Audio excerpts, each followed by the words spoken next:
Hello and welcome to Start Select, the video game show from GameSpot UK. I'm Jane Douglas. And I'm Guy Cocker, and every fortnight we bring you the best in gaming news, interviews and competitions direct from our London studio. Coming up on this week's show, we look back to see how right we were with our pre-E3 predictions. We talk to industry body TIGA about the controversial reversal on UK games industry tax breaks. We check out an interview with the developer of Rock Band 3. We count down this week's new releases and give away our E3 swag bag to one lucky viewer. And we check in with Mark Walton for a look at the new iPhone 4. All this and more on Start Select. First up, our E3 predictions. Now, 2 shows ago on our pre-E3 special, you may remember that we gave out our predictions for what we thought would be coming up at this year's E3. Well, never one to shy away from embarrassment, we rewatched the episode to see what we got right and wrong. Now, first up, I got it very wrong. There was no PSP 2 at E3 this year. Did I say there wasn't going to be one? You said there wasn't going to be one. You were spot on. Definitely. So that's okay. 1-0 nice. to Jane. I think I had a bet with Mark, though. That was in the podcast. He hasn't paid me yet. Right, okay. So we could see it coming up. There's still Gamescom, there's still TGS. Still a chance. But you were telling me earlier you think it's all moved this year. Yeah, I don't see them... I don't know, I would be surprised if they premiered like a PSP 2 and with Move like launching around the same time. I think that would draw focus, so I don't know, just a guess. I take it back. We'll all see. right, one thing that you were right about as well, I think you were all right actually, Jane. Probably not. Was no Half-Life 2 this year's show. Yeah. So it was Portal 2 looking amazing, looking incredibly good. The first of the E3 trailers have started coming out now. You can catch them on GameSpot. So, I mean, that's looking great, but shame no Half-Life 2, no Half-Life Episode 3 or anything really. I think that was wishful thinking. I don't know if anyone realistically expected it to be there. So yeah, so that was another one that Jane got right. One prediction that I did get right was the Xbox 360 Slim, or whatever it's being called. The Slim, Xbox 360. The one that they gave away to everyone in the audience. Whatever it is. So that's launched in the US, I believe now, and it's coming to the UK at the end of July or thereabouts. So that's an exciting one. The main thing about it really is, aside from the redesign, internal hard drive, Connect will be able to plug straight into it, so you won't need a separate power supply. Wi-Fi on board. Wi-Fi on board. Pretty cool. That's good stuff. That's good stuff. Oh, and no Wii HD. You said no Wii HD. You were right on that. Yeah. So this has been running for about, I don't know, like the past couple of years. Analysts saying that it's about time that Wii HD would come around, but I think there's no need for them to do that. There's just no market need. The Wii's still selling like hot cakes. Well, they were talking about the follow-up to the Wii, would it be 3D? And they said you wouldn't see a 3D console until there was like 30% adoption on 3D TVs, and that's not happening for some time. So it's gonna be years. Yeah, exactly. Right. And I think that the trend was that we were looking for new hardware when everyone already had stuff announced that they were, still working on. So we were looking to the next thing, and Sony had Move to cover off, and Microsoft had Natal, now Connect, and we already knew about the 3DS, and yet we were looking for more stuff, so maybe that was a little over-optimistic. Yeah, this was the year that everyone delivered on what they promised last year. So, exactly. I mean, the 3DS we knew about as well, and that was probably the most impressive thing from the show. We've also run through some of your comments. Remember, you can get involved with our discussions at facebook.com/GameSpotUK. Roger Skelton was bang on the money with news of the PlayStation 3 subscription service, PSN Plus, which has actually just launched, I think, yesterday. Time of recording. He said, if Sony play it right, they should be able to get me very excited about it. So if you are excited, go and tell us on Facebook. If you missed any of our LA coverage, though, make sure you go and check out all of that sweet E3 gaming sugar. Just head over to e3.gamespot.com, where you'll find everything, including our E3 awards. We are joined now by GameSpot UK's Mark Walton, the proud owner of a new iPhone 4, as well as a collection of new games that have been specifically designed for the redesigned Jesus phone. Mark, welcome to the show. Hello, Guy. So you've got your sweaty palms on the new iPhone. I do indeed. So the headline features for gamers are pretty much the improved screen and the new gyroscope. That's right. I mean, if you start with the screen, it's now a 960 by 640 screen, which is a really, really, really high resolution. It's something Apple are calling the Retina display. Whether you believe their marketing spiel or not, in that the human eye can't distinguish the pixels, it's a very, very good looking display, and is one of the best I've seen on a smartphone. So the idea is that the pixels are packed in so tight that you can't actually distinguish. Exactly. They're incredibly tiny pixels. I think the interesting thing about this is if you take a screenshot of it or of a game and put it on a regular monitor, it looks massive.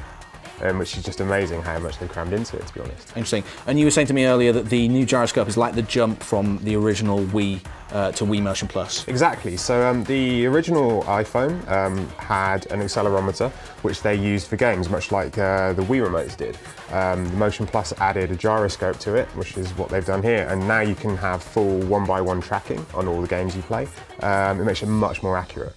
Cool. So you've downloaded a couple of games that have been specifically designed, or improved at least, for the iPhone 4. Yep. The first is Gun Range, and the second is Real Racing. I've definitely seen Real Racing before, but they're both improved by the... Absolutely. So, I mean, Gun Range is quite a simple game. You essentially just use the phone to aim the gun, using the accelerometer and the gyroscope.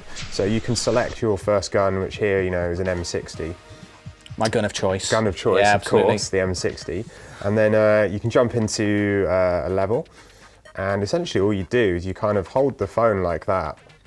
As if it was, as if you were aiming with a gun, and then you kind of just shoot by tapping the screen, and then it's one-by-one tracking, so wherever you point it, it kind of moves across to it, which is very, very cool. And I mean, it's more of a proof of concept, this game, than anything else. It's not a full game. I don't think you're going to get too much out of it, but you know, you can see what they can do with the technology that's now in the phone, and the graphics look great as well. Yeah, yeah. I mean, you're much better at this than I was doing earlier. So you can download it. It's just basically a series of gun ranges that get harder and harder. The targets are moving. Yeah, that's right. So they move faster. Some of them become more distant as you go through all the levels. You have to kind of hit more of them in the allotted amount of time, which I think is about a minute per level. So like it starts off with where you have to hit like 15, and then later on you have to hit 30. And so on. It just gets faster and faster, progressively more difficult. So you like it? It's improved. Yeah, it definitely. It shows what you can really do with this. And I think if we get a Call of Duty or something on here, we're using this. Only a matter of time. Yeah, exactly. It'd be really good. The second game is Real Racing, which is obviously a racing game, and you hold the control like you would a steering wheel, I guess, like the. Exactly. So I mean, a lot of the iPhone games before did this, where you could steer with this, but what's added by the gyroscope is much more accurate, basically. So yeah, it's the same thing. You kind of, it auto accelerates for you. You tap on the screen to brake, and you just kind of steer with the screen like that. Again, with the iPhone 4, you've got much higher resolution graphics as well. It looks really great. I think we're kind of almost getting to PSP level in terms of graphics here. I'd say this. I mean, this looks amazing. This game. Yeah, graphically, it's really good. And this game's got a full career mode that you can play. There's like license missions which you have to go through first, a bit like Gran Turismo, and there's tons of cars you can buy as well. Yeah, it's a really, really good example of what people can do with the hardware and the gyroscope and the accelerometer and things like that. I think personally, from my experience, I preferred this game to the other one. It just feels a little bit more natural. It still takes some getting used to actually control the car. Absolutely. It's like you kind of always just correct. I think it's once you find, I think you kind of have to find the center point, and I think once you've nailed finding that center point, it becomes much easier. And as part of that is when the game loads up, it calibrates, so you kind of have to hold the phone as to how you're going to play the game in the first place, otherwise it will calibrate it wrong. All right, good stuff. I've got the old iPhone, the last, well, it's the previous generation, iPhone 3G, not the 3GS. No, that's a 3G. And we've both installed Angry Birds on here, the perennial favourite for the iPhone. We're just going to show how fast the new hardware is, because it's got a pretty fast processor in there. It's the same as the iPad. This is got the same processor in it as the iPad. It's slightly underclocked compared to that, obviously to save battery life and things, but it is noticeably faster than even the 3GS. Cool. Well, let's give it a go. All right. So Mark's got the iPhone 4. I've got the iPhone 3G. Let's jump into Angry Birds. Go. You're in. I'm in. I'm there now. So there's a delay of a couple of seconds there. I'm done. You're done. Ready to play. I'm still loading. I'm still loading here. Come on. It's Angry Birds. Get my Angry Birds on, and I'm in. So that was a massive delay there. Yeah. So it's much snappier in general. I mean, the iPhone interface in general was pretty snappy, but loading games has always been like the most processor intensive. Absolutely. Thing, like I'm quite the Peggle fiend. In that 30 seconds, I had to wait on the tube to get into Peggle. Gone. gone. Yeah. You're in there straight away. And I'm in straight into Angry Birds, which I love. All right, so thanks very much for that, Mark. In general, you recommend the device? Is it worth upgrading if you've got the old model? If you've got a 3G or the original iPhone, absolutely. If you've got a 3GS, I would say less so, because the 3GS is still very, very fast phone. Unless you want some of the new design or maybe the better camera, then it's the only reason to do it, really. Cool. You've got the 16 gig model there. How much is it, and how much roughly were the games you downloaded? So the phone on its own, out of contract, the 16 gig is £499. The 32 is £599. Ouch. Yes. So you went for the smaller model. I went for the smaller model. I couldn't spring for the extra £100 there. The games on the App Store are always relatively cheap. The gun range game's 59p. Real Racing, as it's a much more in-depth game, is £299. But I still think that's absolutely worth it. All right, thanks very much, Mark. Remember, you can check out our complete rundown of the iPhone 4 over on GameSpot. Just head over to tinyurl.com/GSiPhone4. The big news of the week has been the UK budget, and specifically the news that the games industry will no longer be getting the tax breaks it was promised only mere weeks ago. The news sent ripples through the UK development community, with prominent figureheads including Labour's Tom Watson decrying the news and fearing that the UK could continue to lose talent to other countries such as Canada. Indeed, Bobby Kotick, the boss of the world's biggest games publisher, Activision Blizzard, has revealed that the scrapped tax relief programme could threaten the company's plans to invest in the UK in future. To find out more about the issue and how it will affect the UK games industry, we spoke to Richard Wilson of the industry trade body TIGA. I'm Richard Wilson. I'm the CEO of TIGA, and TIGA is the trade association representing the UK games industry. We have about 135 members, which include publisher-owned studios, publishers, video game developers, technology businesses, universities and colleges. So TIGA is a broad church of organisations that are interested in the UK games industry. We focus, or our key vision is to make the UK the best place in the world to do games business. And to that end, we lobby the UK government and the Westminster government and the Scottish Parliament. We work to raise the media profile of the games industry, and we offer benefits and services to help our members become ever more competitive. So what was your response to last week's news that the UK government was going to rescind on the previous government's plans for games industry tax breaks? You've been quite outspoken, but tell us about your broad opinion on that. Yes. I was very disappointed by the coalition government's announcement in the budget that it would not proceed with games tax relief. I was disappointed because the Conservatives and Liberal Democrats before the election gave unequivocal commitments to introduce games tax relief. In fact, I was delighted at the time of the March budget because there was cross-party support and unanimity for the proposals. And we went into the last election with the Scottish National Party, the Labour Party, actually including the video games industry and the games tax relief in their manifestos, which is a tremendous achievement for the UK video games industry and for TIGA and its membership in particular, since we've been driving this campaign forward, sometimes on our own, as you will know. And at the time of the budget, I was very pleased because the Liberal Democrats and Conservatives were positive. They made positive comments, and as I say, in the run-up to the general election, both the parties that are now in the coalition government in Westminster said unequivocally that they would introduce tax breaks for games production. In fact, the Conservatives are on record as saying they would introduce tax breaks in their first budget. So we had a complete reversal of a policy. Now, of course, the news that a politician breaks a promise is not exactly, man bites dog, but nonetheless it's very disappointing. And it's all very well for politicians to say, the economic situation is difficult, but this is one of the reasons why people are so cynical about politicians. They make pre-election promises and then they're broken. I would say that I think the Conservative culture team, Ed Vasey and Jeremy Hunt, I think are generally interested in our sector. I think they're supportive of our sector, as is Don Foster for the Liberal Democrats. I think they, as far as I can tell, I believe they support games tax relief. So I think it's all the more disappointing that their colleagues in the Treasury have not proceeded with it. But you always know where you are with the Treasury, they always let you down. So George Osborne actually called the plans poorly targeted. Do you think that the plans themselves were the problem? Do you think that they were kind of unmanageable and unenforceable? No, we think that we came up with a very specific, sector-specific set of proposals that wouldn't cost the government too much money up front and would actually create a net return for the government. In some respects, it's quite amusing, actually, in a black kind of way, actually, to be told the proposal is poorly targeted. I mean, it was targeted at the games industry because that's how the government, the previous government, had asked us to put forward a proposal to introduce a tax break for games production. And of course, it's worth bearing in mind that the Treasury hasn't got rid of all its civil servants that previously approved of the plans. The Treasury thought the proposals we put forward in December and in March of this year. They thought the proposal stacked up, they thought the facts and figures that we used were very similar to their own, so we convinced them intellectually, I think. So I don't accept the argument that the games tax relief was poorly targeted. It was a sector-specific tax break that actually would generate revenue for the Treasury. And it's worth bearing in mind that our research showed that over a 5-year period, games tax relief would cost the Treasury £192 million. Over the same period, it would generate £415 million for the Treasury in tax receipts.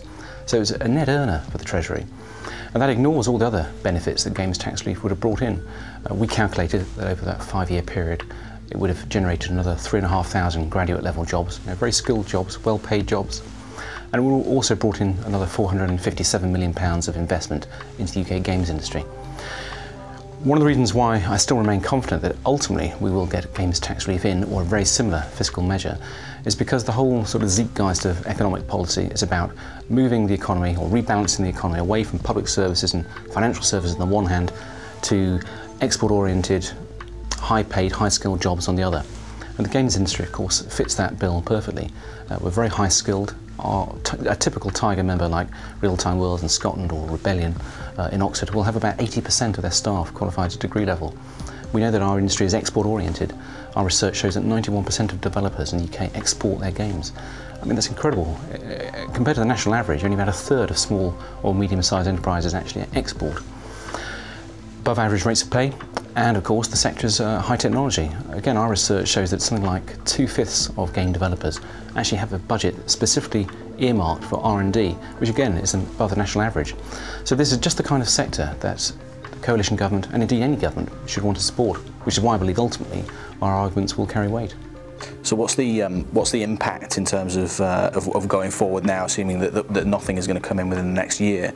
I think these are target figures, but 15% of UK development studios went out of business last year. About 700 British development jobs were lost as well. Do you think that's kind of set to continue now? The sad thing is that if we don't get games tax relief, jobs and businesses will close. Our research shows that between July 2008 and July 2009, 15% of UK games businesses just closed down. They ceased to operate. And over the period July 2008 to March 2010, 7% of the UK games workforce lost their jobs. And we estimate, and it is an estimation, but we estimate that about 300 of the 700 jobs that were lost went to Canada or to other jurisdictions. So we believe that not only is the UK games industry losing skilled staff, but actually the UK is losing skilled staff. Not all of them are staying in the United Kingdom. Some of them are pushing off to other countries. So that's a loss not just for our sector, but for the wider UK economy. So if games tax relief isn't introduced, if we don't have a similar fiscal measure that will help the UK games industry compete on a level playing field, we will lose jobs in the games industry and we will lose investment. Just to give you one example, we expect that if we don't have games tax relief, we expect that over a 5-year period, the games industry workforce, the development workforce, will shrink from about 9,000 as of today to around about 7,000 in 5 years' time. It doesn't sound catastrophic. Well, obviously it's bad news for the 2,000 or so people involved, but it's bad news for the UK economy. It's bad for the argument that the UK should be a digital hub. It's bad for the idea that the UK economy should rebalance from the old industries that have failed in the past to the new industries of the future. And it's bad for the Treasury, because our data shows that the Treasury will obviously learn less money, generate less money in the future, because there'll be less economic activity flowing from games tax relief. So the failure to introduce games tax relief is bad for the UK games industry, but it's bad for the UK economy, and ultimately it's bad for the government. Thanks to Richard for talking to us, and we asked you guys what you thought of the news, and Callum O'Sullivan said, personally, I think it's outrageous. They made a promise, broke the promise, and now that gaming tax breaks have been cancelled, companies might choose to take themselves elsewhere, yet again affecting the economy and the future of young people who want to design games. Yeah, Sam Clay was similarly disappointed. He said, absolute disgrace. Even though the industry makes more money than the film industry, apparently the government can't justify itself to help out the UK games industry. It's practically like the government torching a pile of money that's sitting on their desk. Oh wait, it is. It's practically like that. That's what they're doing right now in the Treasury. Remember, you can read the full news over on our news channel, so head over to tinyurl.com/UKGamesTax to check out the full story from Alex on our team. We also want to hear your views on the matter, so point your browser at facebook.com/GameSpotUK to join in the discussion. Rock Band 3 is no mere iterative update. It will support keyboards, a new real Fender guitar and library filters. The game is currently in the lead in our E3 Reader's Choice Award, so we spoke to the developer in LA to find out more about the game.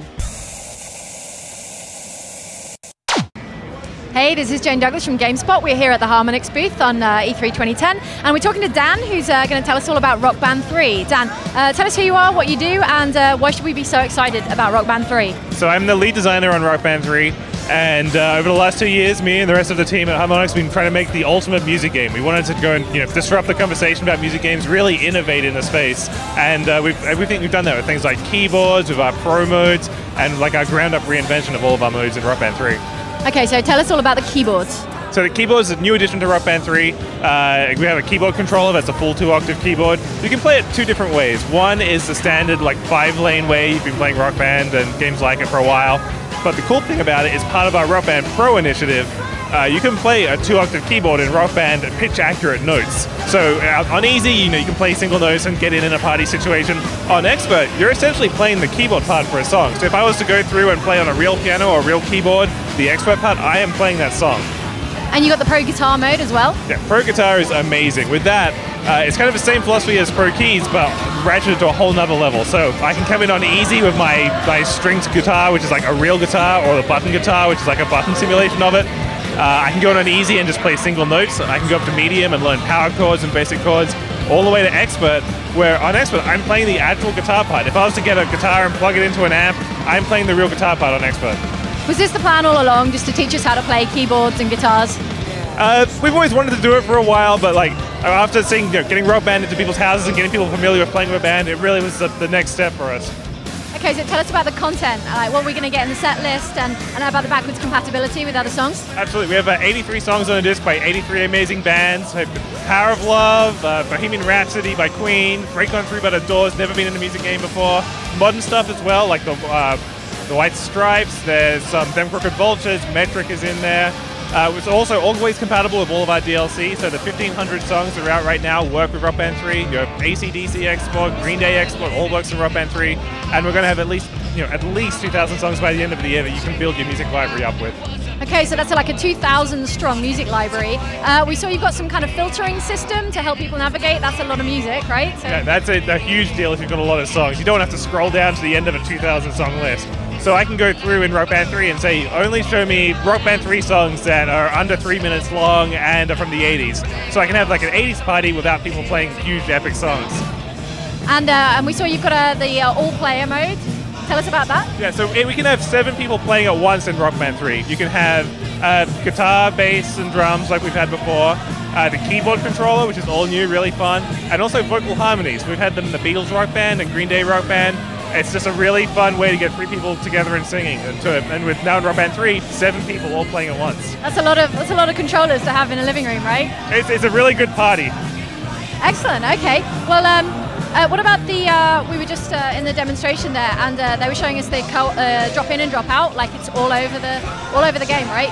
Absolutely, on any screen, in any mode, even in the middle of a song, you can just drop into the game or drop out of the game. You also have what we're calling the overshell, which is like your own personal menu that you can pop up and change your lefty flip settings or invite someone into a game from Xbox Live or PlayStation Network. It's like your own personal control panel that you can bring up at any time, which is really handy for getting around those situations where you have to stop the game because someone wants to turn on lefty flip, or you have to take control from someone because they're mashing around. Like all of that is gone in Rock Band 3. Okay, so between now and when the game comes out, what else new have you got to show us? There's a character creator, right, coming up? So yeah, right now we're showing a lot of stuff like the promos and keys. We still have a bunch of stuff to talk about. The game is massive. Like we've only hit the tip of the iceberg of how big Rock Band 3 is. I think as we go into the months before we hit Holiday 2010, I think people are going to be amazed by how much content there is in this game. Okay, so one last time, tell us what's the game for and when is it coming out? So Rock Band 3 is coming out Holiday 2010 for Xbox 360, PlayStation 3, Nintendo Wii, and Nintendo DS. That's great. Thanks very much. Anytime. Cheers.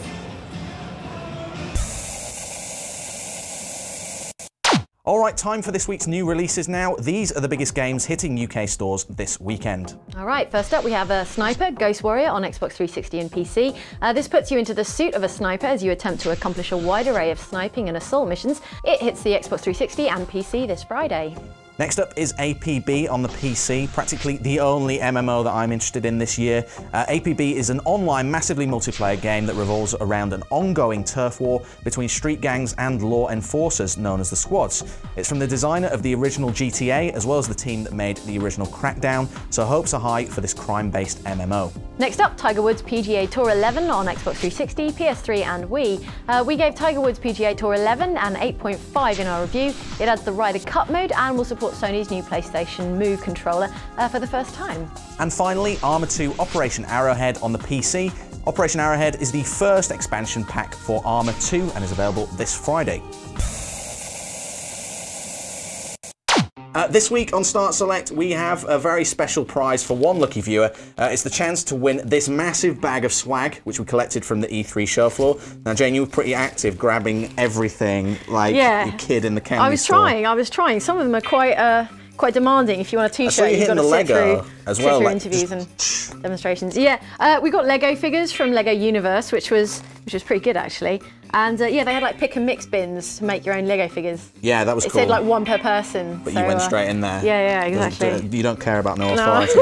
Got some Monkey Island badges. Cool Dreamcast T-shirt. Yeah, I like the Dreamcast. It's retro fabulous, and I even picked up a double extra large GameSpot E3 staff T-shirt. You too can be a member of staff. You can camp in that. All right. You can probably get into other conventions with that if you really wanted to. You could try. Bethesda. Track jacket. We actually gave away some of these on the podcast as well. So these have got like the games that Bethesda was showing off on their booth. So what was it? Fallout, Rage, Brink, and Hunted. So they're all down the sleeves. Summer Max T-shirt, and there's some stickers and some download codes. Oh, keyboard peripherality. This as well, which has no gaming worth whatsoever. I just picked it up from our rap party. It says Bad Boys Bail Bonds. Yeah. So I just thought I'd give that away. That's how Guy does prizes. That's just like what Guy found on the floor. What I found in bars. My sandwich. So if you wanna win this big bag of clothes, which are going to keep you and your family dressed for a lifetime, pretty much, all you need to do is answer this question. Last time on Start Select, Jane interviewed a famous Hollywood actress about U-Star 2. All you need to do is go back and watch the interview and tell us the name of that star. Send your answer along with your name and address to competitions@gamespot.co.uk before the 13th of July, and we'll draw a winner on the next show. That's it from us this week, but we'll be bringing you another edition of Start Select in a couple of weeks' time. If you're a fan of the show, then remember to check out the GameSpot UK podcast every Thursday, and keep in touch with us on facebook.com/GameSpotUK. You take care of each other, and we'll see you again next time.